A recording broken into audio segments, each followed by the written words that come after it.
अगर किसी व्यक्ति की बिना वसीयत लिखे मौत हो जाती है तो संपत्ति को लेकर उत्तराधिकारियों में अक्सर कानूनी लड़ाइयाँ देखने को मिलती हैं। वैसे संपत्ति को लेकर कानूनी में स्पष्ट प्रावधान है कि किसी शख्स का किन संपत्तियों पर कितना दावा है। संपत्ति अक्सर विवाद की वजह बनती है। पारिवारिक विवाद में संपत्ति एक बड़ी वजह होती है, लेकिन संपत्ति को लेकर स्पष्ट कानून है जिनके मुताबिक तय है कि कौन किस संपत्ति में हकदार है और कौन नहीं।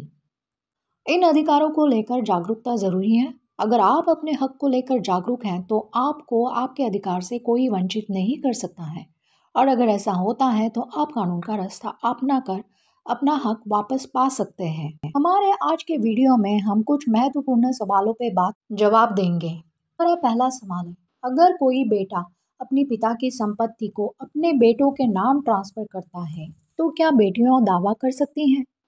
देखिए, कानून के मुताबिक पिता की संपत्ति में बेटियों का बेटों के बराबर अधिकार है।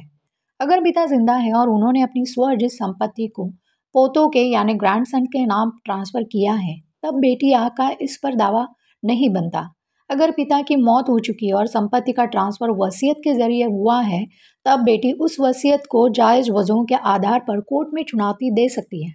लेकिन अगर पिता की मौत बिना वसीयत लिखे हुई है, तब मृतक की संपत्ति में बेटियों का समान अधिकार है और वो उस पर कोर्ट में दावा भी कर सकती है। हमारा अगला सवाल हम एक एग्जाम के माध्यम से समझेंगे। मान लीजिए ए की पत्नी बी है, दोनों के 4 बेटे हैं, 2 बेटे सी एंड डी और बेटियां ई और एफ। अगर ए के पास अपने नाम से किसी आवासीय संपत्ति का गिफ्ट डीड हो और बिना किसी वसीयत के को लिखे उसकी मौत हो जाए जबकि बी जिंदा हो, यानी कि उसकी वाइफ जिंदा हो, क्या पत्नी बी उस संपत्ति के उत्तराधिकारी के लिए वसीयत लिख सकती हैं? चूंकि ए की मौत बिना कोई वसीयत लिखे हुई है, तो क्या बेटियां ई और एफ संपत्ति में हिस्सेदारी मांग सकती हैं, भले ही वो ए की पैतृक संपत्ति ना हो? इसका जवाब है, माना कि एक हिंदू पुरुष थे जिनकी बिना वसीयत लिखे ही मौत हो गई और गिफ्ट डीड प्रॉपर्टी उनकी अपनी वह संपत्ति थी। ऐसे में पत्नी उस प्रॉपर्टी के लिए वसीयत नहीं लिख सकती है। अगर उनकी मौत बिना वसीयत लिखे हुई है तो हिंदू उत्तराधिकार कानून 1956 के तहत क्लास 1 के सभी उत्तराधिकारियों की संपत्ति में एक समान हिस्सेदारी होगी। क्लास 1 अधिकारी उत्तराधिकारी में पत्नी, बच्चे और मृतक की मां शामिल होंगी। अब बात करते हैं और एक महत्वपूर्ण अधिकार की, जिसमें पति और पत्नी के जॉइंट डीमैट अकाउंट है और जिसमें पति सेकंड ओनर है।